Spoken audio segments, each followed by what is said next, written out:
ജ്ഞാൻവാപിയിൽ ഹിന്ദുക്കൾക്ക് ആരാധന തുടരാമെന്ന് സുപ്രീം കോടതി. നിലവിൽ ജ്ഞാൻവാപി മസ്ജിദിന്റെ നിലവറയിൽ പൂജ നടത്തുന്നത് തുടരാമെന്ന് ചീഫ് ജസ്റ്റിസ് അധ്യക്ഷനായ ബെഞ്ച് വ്യക്തമാക്കി. ജ്ഞാൻവാപിയിൽ ഹിന്ദുക്കൾക്ക് ആരാധനാ സ്വാതന്ത്ര്യം അനുവദിച്ച അലഹബാദ് ഹൈക്കോടതി വിധി സ്റ്റേ ചെയ്യണമെന്ന ആവശ്യം സുപ്രീം കോടതി തള്ളി. വിവരങ്ങൾ നൽകാൻ ഗൗതമുണ്ട്. ഗൗതം, ഇപ്പോൾ ജ്ഞാൻവാപിയിൽ ഹിന്ദുക്കൾക്ക് ആരാധന തുടരാമെന്ന സുപ്രീം കോടതിയുടെ നിർണായക ഉത്തരവ് വന്നിരിക്കുന്നു. വിവരങ്ങൾ.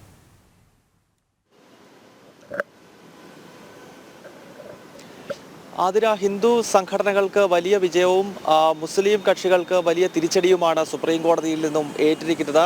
അതായത് നിലവിൽ ജ്ഞാൻവാപിയുടെ താഴ്ഭാഗത്തായി, അതായത് 10 നിലവറകളിൽ ഒന്നായ വ്യാസ് കി തിഖാനയിൽ കഴിഞ്ഞ ജനുവരി മാസം 31 അർദ്ധരാത്രി മുതൽ ഹിന്ദുക്കൾ ആരാധന നടത്തുകയാണ്. 1993 വരെ ഇവിടെ ഹിന്ദു സമൂഹം തുടർച്ചയായി തന്നെ വ്യാസ് കി തിഖാനയിൽ ആരാധന നടത്തിയിരുന്നു. എന്നാൽ 1992 ഡിസംബർ 6 അയോധ്യയിൽ കാർ സേവകർ തർക്കമന്ദിരം നീക്കം ചെയ്തതിനെ തുടർന്ന് പിന്നീട് സംഘർഷങ്ങളുടെ അടിസ്ഥാനത്തിൽ 93 സമാജ്വാദി പാർട്ടിയുടെ സർക്കാരാണ് ഈ വ്യാസ് കി തിഖാനയിലെ ആരാധന തടഞ്ഞുകൊണ്ടുള്ള ഒരു താൽക്കാലിക ഉത്തരവ് ഉത്തർപ്രദേശിൽ അന്നത്തെ മുലായം സിംഗിന്റെ നേതൃത്വത്തിലുള്ള സർക്കാർ പുറത്തിറക്കിയത്. എന്നാൽ വലിയ തോതിലുള്ള നിയമയുദ്ധങ്ങൾക്കൊടുവിൽ കഴിഞ്ഞ ജനുവരി 31 വാരണാസി കോടതി വ്യാസ് കി തിഖാനയിൽ ഹിന്ദുക്കൾക്ക് ആരാധന നടത്താം അതിനുള്ള അനുമതി നൽകിയിരുന്നു. അതിനെ പിന്നീട് അലഹബാദ് ഹൈക്കോടതിയിൽ മുസ്ലിം കക്ഷികൾ ചോദ്യം ചെയ്തെങ്കിലും അലഹബാദ് ഹൈക്കോടതിയും ഹിന്ദുക്കൾക്ക് പൂജ തുടരാം എന്ന വിധി പ്രസ്താവമാണ് നടത്തിയത്. ഇപ്പോൾ ഇതിനെ ചോദ്യം ചെയ്തുകൊണ്ടാണ് മുസ്ലിം സംഘടനകൾ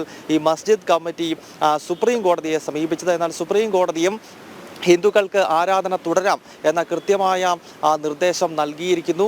അലഹബാദ് ഹൈക്കോടതിയുടെ നേരത്തെ ഉത്തരവ് അത് സ്റ്റേ ചെയ്യണം എന്ന ആവശ്യം ചീഫ് ജസ്റ്റിസ് അധ്യക്ഷനായ ബെഞ്ച് തന്നെ തള്ളിക്കളഞ്ഞിരിക്കുകയാണ്. ഒപ്പം സുപ്രീം കോടതിയും ചൂണ്ടിക്കാണിച്ചിരിക്കുന്നത് ഹിന്ദുക്കൾക്കും മുസ്ലിങ്ങൾക്കും നിലവിൽ അവിടെ ആരാധന നടത്താം. ഈ തർക്കമന്ദിരത്തിൻ്റെ നോർത്തേൺ ഭാഗത്തുകൂടി മുസ്ലിങ്ങൾ നമാസിനായി അകത്തേക്ക് കടക്കുക, അതിൻ്റെ സതേൺ ഭാഗത്തുകൂടി ഹിന്ദുക്കൾ ഈ വ്യാസ് കി തിഖാനയിൽ ആരാധനയ്ക്കായി പോകണം. നിലവിൽ എന്താണോ ഈ തർക്കമന്ദിരത്തിന്റെ സ്വഭാവം അതിപ്പോൾ അതേപടി തന്നെ തുടരുക. നിലവിൽ ഈ കേസിന്റെ അന്തിമ വിധി പ്രസ്താവം വരുന്നത് വരെ 2 മതവിഭാഗങ്ങൾക്കും ആരാധന നടത്താം എന്നതാണ് ഇപ്പോൾ സുപ്രീം കോടതി നൽകിയിരിക്കുന്ന ഉത്തരവ്. എന്നാലും ഹൈന്ദവ സംഘടനകളെ സംബന്ധിച്ചിടത്തോളം വലിയ ആത്മവിശ്വാസം നൽകുന്ന വിധി പ്രസ്താവമാണ് സുപ്രീം കോടതിയിൽ നിന്ന് വരുന്നത്. ഹിന്ദുക്കൾ വർഷങ്ങളായി തന്നെ ജ്ഞാൻവാപി എന്നത് പഴയ കാശി വിശ്വനാഥ ക്ഷേത്രമാണെന്നും പുരാതനമായ കാശി വിശ്വനാഥ ക്ഷേത്രം തകർത്ത് ഔറംഗസേബിന്റെ നേതൃത്വത്തിൽ കെട്ടിപ്പൊക്കിയതാണ് ഇപ്പോഴത്തെ തർക്കമന്ദിരം എന്നതാണ് ഹൈന്ദവ സംഘടനകൾ വർഷങ്ങളായി തന്നെ ചൂണ്ടിക്കാണിക്കുന്നത്. ഇതുമായി ബന്ധപ്പെട്ട വിവിധ കേസുകൾ സുപ്രീം കോടതിയിലും വാരണാസി ജില്ലാ കോടതിയിലും അലഹബാദ് ഹൈക്കോടതിയുടെയും ഒക്കെ പരിഗണനയിലുണ്ട്. അതിൽ ഈ നിലവറയിലെ പൂജയുമായി ബന്ധപ്പെട്ട കേസിലാണ് കഴിഞ്ഞ ജനുവരി മാസം 31 വാരണാസി ജില്ലാ കോടതി അവിടെ ഹിന്ദുക്കൾക്ക് ആരാധന നടത്തുവാൻ അനുമതി നൽകിക്കൊണ്ടുള്ള ഉത്തരവ് പുറത്തിറക്കിയത്. അന്ന് രാത്രി 12 മണിക്ക് തന്നെ ഹിന്ദുക്കൾ ഈ നിലവറയ്ക്കകത്ത് പ്രത്യേക പൂജയും മറ്റും ചെയ്തിരുന്നു. അതിനുശേഷം പിന്നീട് ഇങ്ങോട്ട് ഈ ആരാധനാക്രമം തുടർന്നു വരികയാണ്. അത് തടയണമെന്നാവശ്യപ്പെട്ടുള്ള ആദ്യ ഹർജി നേരത്തെ സൂചിപ്പിച്ചതുപോലെ അലഹബാദ് ഹൈക്കോടതി തള്ളി. അതിനുശേഷം ഇപ്പോൾ ഭാരതത്തിന്റെ പരമോന്നത നീതിപീഠവും അവിടെ ഹിന്ദുക്കൾ ആരാധന തുടരട്ടെ എന്ന കൃത്യമായ നിർദ്ദേശം നൽകിയിരിക്കുകയാണ്. ആതിര, ഗൗതം സൂചിപ്പിച്ചതുപോലെ തന്നെ ഹൈന്ദവ സംഘടനകളെ അപേക്ഷിച്ച് ഇത് ഒരു നിർണായകമായ ഒരു തീരുമാനമാണ് സുപ്രീം കോടതിയുടെ ഭാഗത്തു നിന്നുണ്ടായിരിക്കുന്നത്. ഈ ഒരു തീരുമാനത്തിലേക്ക് സുപ്രീം കോടതി എത്താനുണ്ടായ പ്രധാന നിർണായകമായ കാരണങ്ങൾ എന്തൊക്കെയാണ്?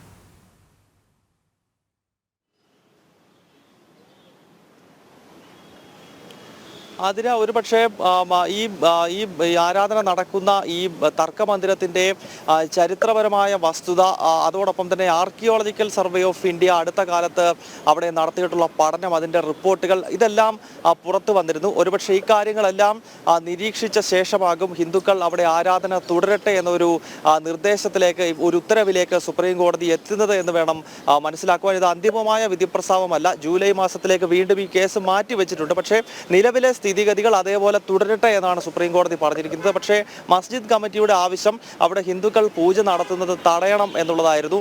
അവിടെ അത് മുസ്ലിം ദേവാലയമാണെന്നും ഹിന്ദുക്കൾക്ക് അവിടെ ആരാധന നടത്തുവാൻ സ്വാതന്ത്ര്യമില്ല എന്നുള്ളതായിരുന്നു അവരുടെ വാദം. പക്ഷേ ഹൈന്ദവ സംഘടനകളും അതോടൊപ്പം തന്നെ ഇതുമായി ബന്ധപ്പെട്ട അഭിഭാഷകരും, ഹിന്ദു സൈഡിൽ നിന്നുള്ള അഭിഭാഷകരും കൃത്യമായി ചൂണ്ടിക്കാണിക്കുന്ന ഒരു കാര്യം, 93 മുൻപ് അവിടെ ഹിന്ദുക്കൾ ആരാധന നടത്തിയിരുന്നു. അയോധ്യയുമായി ബന്ധപ്പെട്ടുള്ള സംഘർഷത്തിന്റെ പേരിൽ പിന്നീട് ഈ കാശി വിശ്വനാഥ ക്ഷേത്രത്തിന് ചേർന്ന് നിൽക്കുന്ന ഞാൻവാബിയിലെ ഈ നിലവറയിലെ ആരാധന അന്ന് മുസ്ലിം വോട്ട് ബാങ്ക് ലക്ഷ്യമിട്ടുകൊണ്ട് മുലായം സിംഗ് യാദവ് തടഞ്ഞു എന്നാണ് ഹിന്ദുക്കൾ ചൂണ്ടിക്കാണിക്കുന്നത്. അത് ചരിത്രപരമായി നമുക്ക് അറിയാം. 93-ന് മുൻപ് അവിടെ ആരാധന നടന്നിരുന്നു. ഒപ്പം അവിടെ മാത്രമല്ല കൂടെ ഈ മസ്ജിദിനകത്തുള്ള മറ്റ് വിഗ്രഹങ്ങൾ ഈ കാശി വിശ്വനാഥന്റെ ഉപദേവതകളായി കണക്കാക്കുന്ന ശൃംഗാർ ഗൗരി ദേവിയുടെ ഉൾപ്പെടെയുള്ള വിഗ്രഹങ്ങളിലും ഹിന്ദുക്കൾക്ക് ആരാധന തുടരാമെന്ന് സുപ്രീം കോടതി ഉത്തരവ് വന്നിരിക്കുന്ന നിലവിൽ ഞാൻവാബി മസ്ജിദിന്റെ നിലവറയിൽ പൂജ നടത്തുന്നത് തുടരാമെന്ന് ചീഫ് ജസ്റ്റിസ് അധ്യക്ഷനായ ബെഞ്ച് വ്യക്തമാക്കി. ഞാൻവാബിയിൽ ഹിന്ദുക്കൾക്ക് ആരാധനാ സ്വാതന്ത്ര്യം അനുവദിച്ച അലഹബാദ് ഹൈക്കോടതി വിധി സ്റ്റേ ചെയ്യണമെന്ന ആവശ്യവും സുപ്രീം കോടതി തള്ളി. വിവരങ്ങൾ നൽകുകയായിരുന്നു ഡൽഹിയിൽ നിന്നും ഗൗതം അനന്തനാരായണൻ.